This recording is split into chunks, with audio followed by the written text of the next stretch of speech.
Assalamualaikum warahmatullahi wabarakatuh. Teman-teman, kita kembali lagi di Never Ending Aglonema. Dalam kesempatan ini, saya akan kembali mengajak sharing teman-teman se-Indonesia dari Sabang sampai Merauke, dari Miangas sampai Pulau Rote. Ya, dalam kesempatan ini, saya akan berbagi mengenai pupuk, ya, di mana yang khususnya yang akan kita agak bahas sedikit mendalam, yaitu masalah pupuk slow release, ya, yang saya yakin hampir di semua aglover pasti pakai pupuk slow release. Seperti apa dan bagaimana? Ikuti terus setelah ini.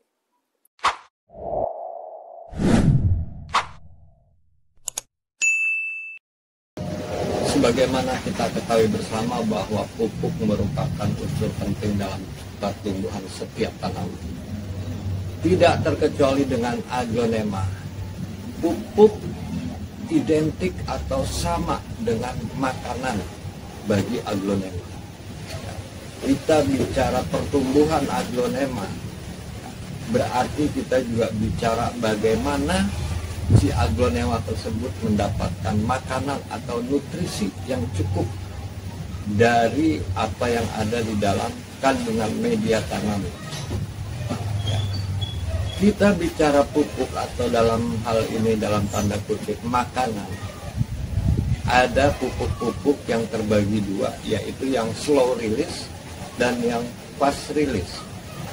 Dari namanya saja kita sudah bisa menduga, menebak bahwa pupuk slow release itu adalah pupuk yang lambat, yang sangat perlahan dalam melepaskan nutrisi-nutrisinya, dibandingkan dengan pupuk fast release yang cepat dalam mengeluarkan dan langsung bereaksi mengeluarkan makanan atau nutrisi yang dibutuhkan oleh aglonema.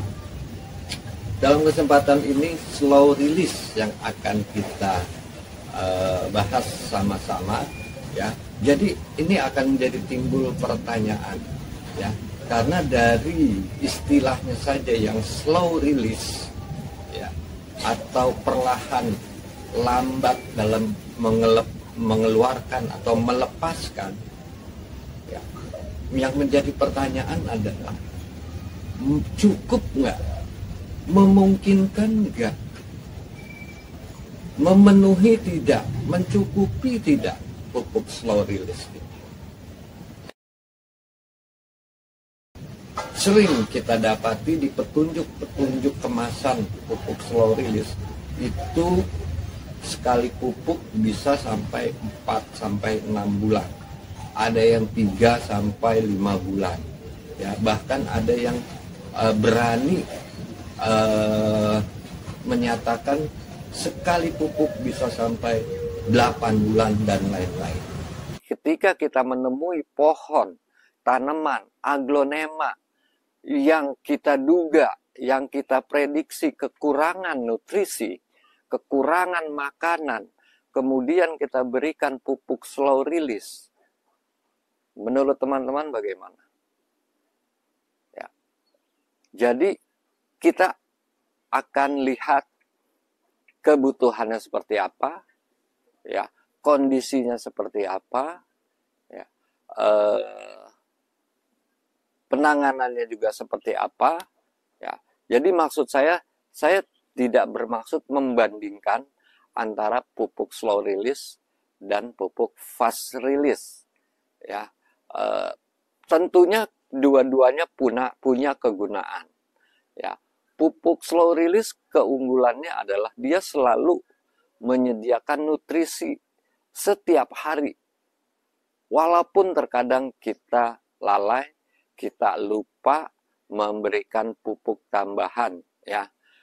Kadang kita juga suka pergi, ada yang dinas luar kota dan lain-lain. Nah, disitulah sangat berguna pupuk slow release, ya. Jadi kembali kita melihat kebutuhan, fungsi masing-masing pupuk itu, ya. ketika memang kita jarang sekali untuk berada di tempat dan waktu yang terlalu sibuk, pupuk slow release merupakan pilihan utama ya dalam menyediakan nutrisi ya. Namun demikian, untuk tanaman-tanaman yang memang butuh cepat karena dia sebelumnya mengalami kekurangan makan, kekurangan nutrisi, pupuk fast release adalah solusi utamanya. Setelah ini kita akan coba melihat ya, kita akan melihat seperti apa sih pupuk slow release dan fast release ya. Karena gini teman-teman ya, slow release ya bukan hanya di Indonesia, di seluruh dunia itu bentuknya selalu butiran, selalu granul, selalu pelet ya. Yang kalau kita tekan tuh itu keras ya. Jadi di dalamnya sebenarnya ada nutrisi yang dibaluri dengan cangkang ya. Makanya ketika kita bongkar media ya, media tanam yang sudah lama ya, ada yang 4 bulan, 5 bulan umur media tanam kemudian kita bongkar. Kemudian di dalamnya kadang kita temui ada butiran-butiran pupuk slow release. Biasanya itu udah kosong, ya tinggal cangkangnya saja, nutrisinya udah nggak ada. Ya, itu bentuknya seperti itu, sifatnya seperti itu, cara kerjanya seperti itu. Ya, pupuk fast release memang langsung bereaksi. Untuk pupuk fast release kita mudah sekali teman-teman untuk mengukur. Untuk mengukur kadar ppm-nya, ya, kandungan nutrisinya, ppm 4 per million-nya, ya. Jadi dengan pakai SI-meter kita bisa langsung melihat kadar nutrisi yang ada di kandungan pupuk yang akan kita berikan. Berbeda dengan memang pupuk slow release, ya. Dengan pakai apa kita ukur kadar ppm-nya? Coba nanti kita akan buktikan sama-sama, akan kita praktekkan sama-sama, akan kita lihat sama-sama pula. Baiklah teman-teman, tadi seperti yang sudah saya sampaikan di awal bahwa pupuk slow release ya, atau yang perlahan mengeluarkan, lambat mengeluarkan nutrisi, itu sulit untuk diukur kadar nutrisinya atau ppm-nya. Berbeda dengan pupuk-pupuk cair ya, yang kita bisa dengan mudah untuk mengukur kadar ppm-nya. Teman-teman, kita akan coba mengukur kadar nutrisi pupuk cair ya. Kita akan mengukur. Nah, ini saya sudah siapkan 1 gelas air biasa nih, teman-teman. Ini saya sudah siapkan 1 gelas air biasa. Nanti kita akan gunakan untuk menambahkan pupuk cair ke dalamnya. Namun sebelumnya saya sudah sediakan alat SI-meter untuk mengukur kadar ppm ya. Ini terlihat 000 ya. Nah, itu yang ini air biasa nih, teman-teman.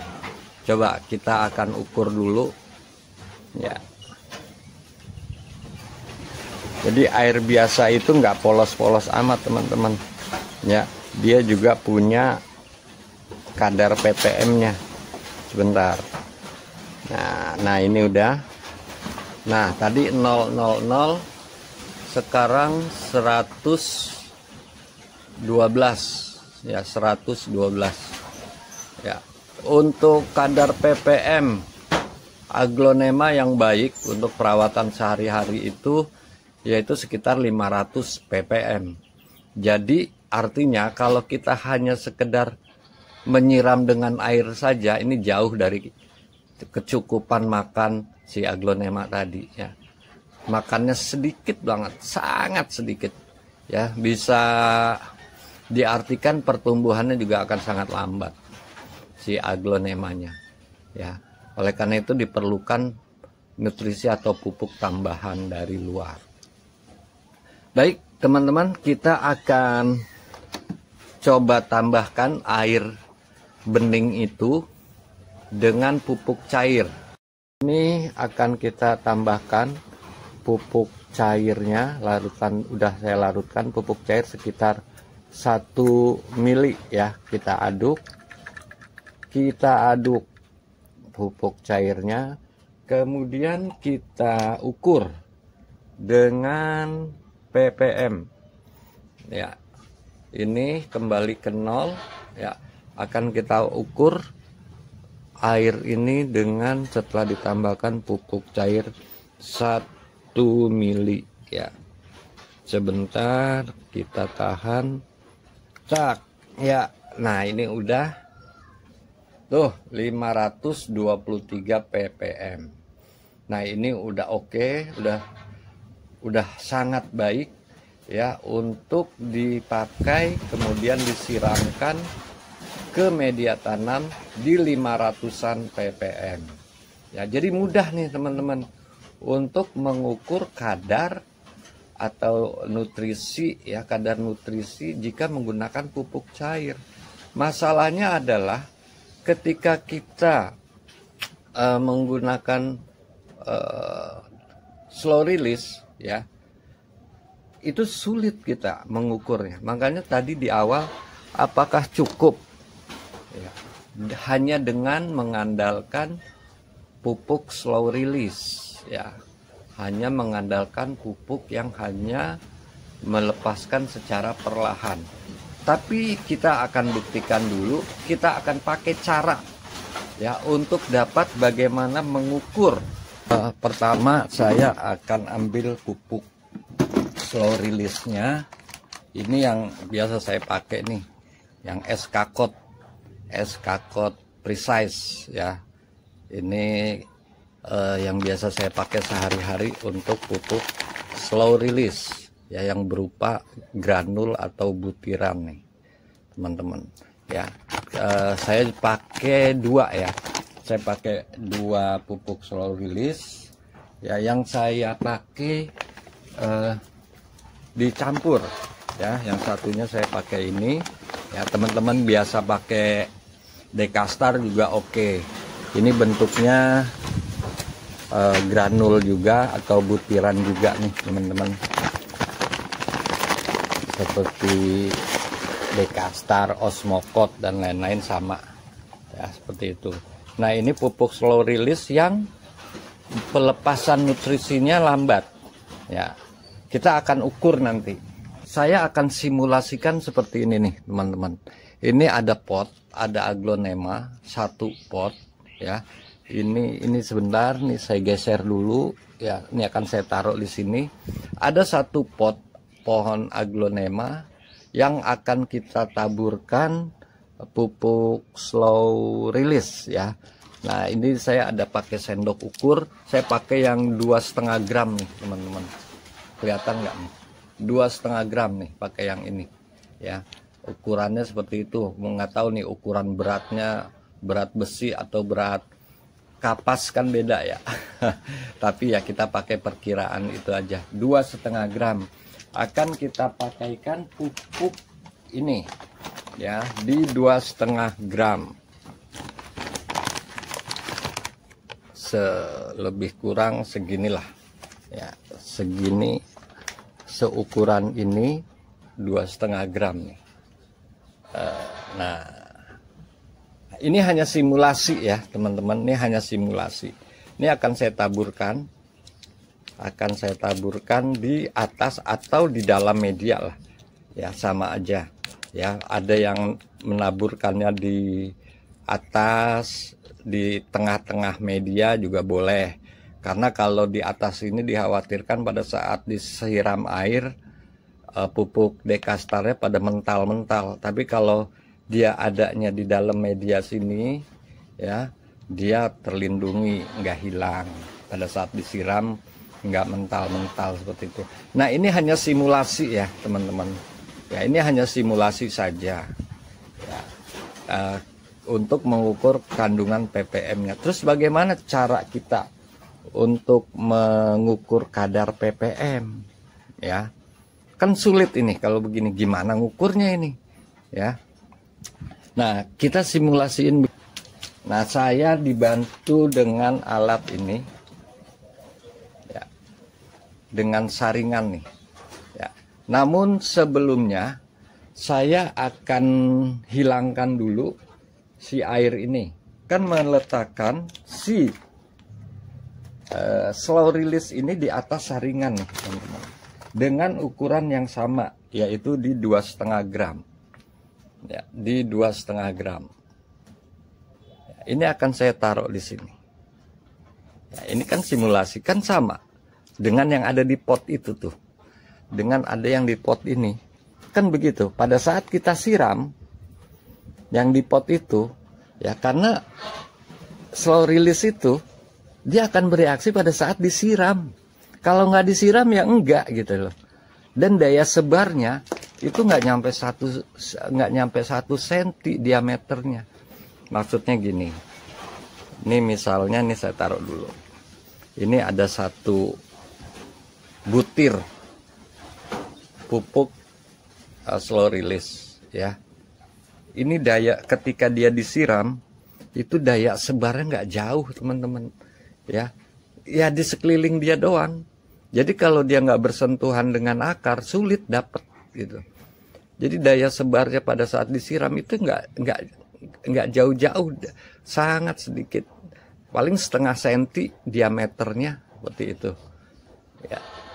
Saya mudah-mudahan teman-teman paham maksud saya. Jadi daya sebar dia si pupuk ini per butir ketika disiram, daya sebarnya itu nggak jauh, nggak melebar, nggak meluas.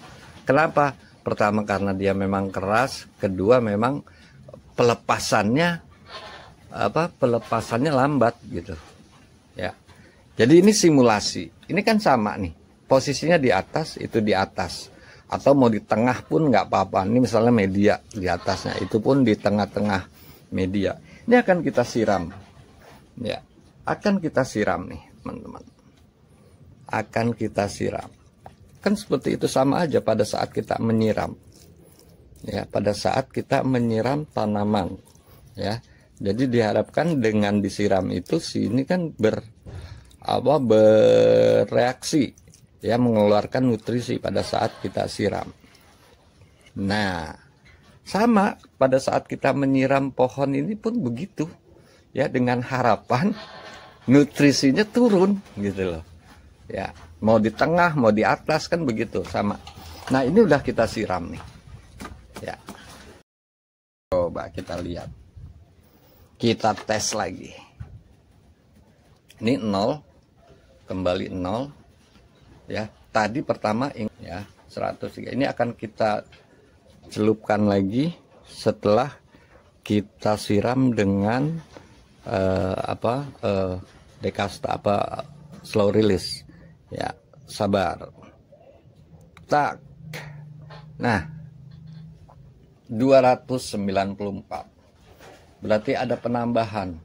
Artinya kurang teman-teman ya. Kurang dari 136 menjadi 294 ya. 294. Jadi jauh dari batas yang kita target, yaitu 500 ppm. Mau disiram terus ya nggak bisa, sama aja ya. Mau disiram lagi, coba kita tes, mungkin ada penambahan ya. Kita tes lagi nih. Ini 294, ingetin teman-teman, 294. Kita nolin lagi ya. Kita nolin lagi. Kita matikan. Kita tambahin. Semakin banyak disiram. Kan misalnya seperti itu ya. Nih, kita siram lagi. Tadi 294. Nah, udah banyak deh. Ya, udah sama kelipatannya dengan yang di awal tadi. Kita tes lagi. Di 294 ini kembali ke 0 kita. Kita cek lagi. Tahan sebentar. Tas kita lihat. Tuh. Ya, bahkan berkurang. Ya. Jadi demikian tuh teman-teman, cara kerjanya tuh seperti itu. Ya. Artinya kalau kita hanya mengandalkan pupuk dekasta, mengandalkan pupuk slow release saja, ya memang kurang untuk pemenuhan nutrisi. Tapi untuk ketersediaan sehari-hari ketika kita lupa, kita sibuk, atau dia ingin cara yang terjaga sepanjang 6 bulan, 5 bulan, itu sih oke ya. Nah, timbul pertanyaan lagi nih ya, itu kan pupuk yang baru Pak, pupuk yang baru ya, artinya pupuk yang dari kering. Kan kalau kita taruh di media itu ya, kita taruh di media sana, itu pupuk kan lama-lama lembab ya, jadi gampang untuk larut gitu, gampang untuk mengeluarkan. Beda memang dengan ini yang awalnya tadi baru kita ambil dari tempatnya masih kering, belum mekar, istilahnya belum lembab, belum terendam. Nah ini saya ada slow release yang sudah basah. Ini sengaja saya basahin supaya dia tidak perlu lagi nunggu lama-lama. Nah ini sengaja nih saya basahin udah. Nah ini saya akan tes lagi di Dekastar yang seakan-akan nih sudah ada di dalam media lama ya. Sudah ada di dalam media, berdiam di dalam media sudah agak lama. Ini kondisinya basah, teman-teman bisa lihat. Ini basah tuh. Ya, ini akan kita. Nah ini dengan ukuran yang sama, di 2,5 gram, di 2,5 gram. Kita akan taruh sini ya. Oh ya, ininya kita harus buang dulu nih ya, kita harus buang dulu. Tadi terakhir nggak berubah di 294 pertama, kedua malah di 284. Ini akan kita buang dulu atau kita ganti aja. Ini kita geser ya, kita ganti dengan tray lain. Nah ya, kita ganti dengan tray lain yang kosong, kemudian kita taruh saringan buat simulasi, kita taruh media slow release yang sudah basah, yang seakan-akan sudah ada beberapa lama di dalam media. Kita akan cek kembali nih teman-teman, kita akan cek. Kita siram pelan-pelan deh. Nih, ini yang udah basah nih ya, sengaja saya agak basahin supaya pada saat dipakai itu mudah untuk langsung menyebar ya. Ukurannya pun sama nih, sama-sama 2,5 gram ya. Oke, udah. Kita cek lagi dengan ppm. Kita bersihkan dulu sebentar, kita nolkan lagi ya, kita nolkan lagi. Mana nih, waduh nggak dapat. Nah ini 0.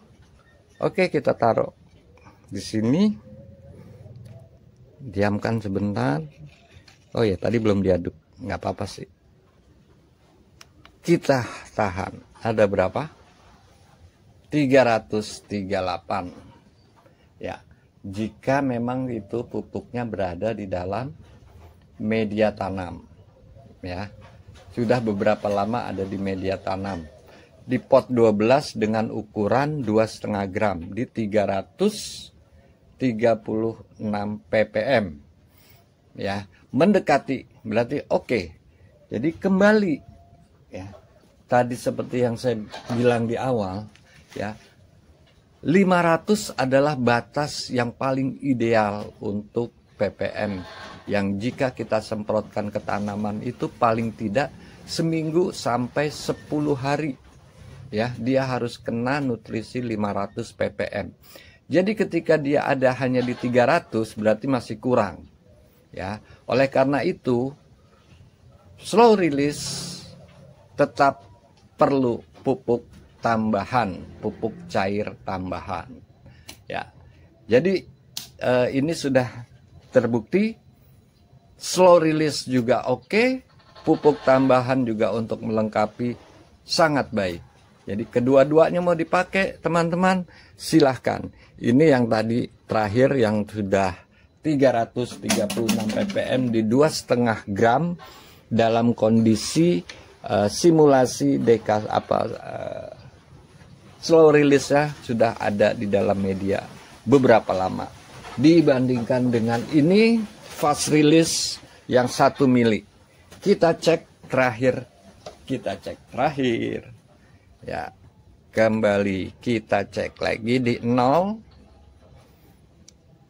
fast release 1 mili, kita hold ada di mana nih, 554 ya untuk fast release, dan ini bisa langsung diserap nih, mana nggak fokus. Nah 554 kita off kan lagi, kita hidupkan lagi di 0 lagi, kita cek yang slow release, set, kita tahan.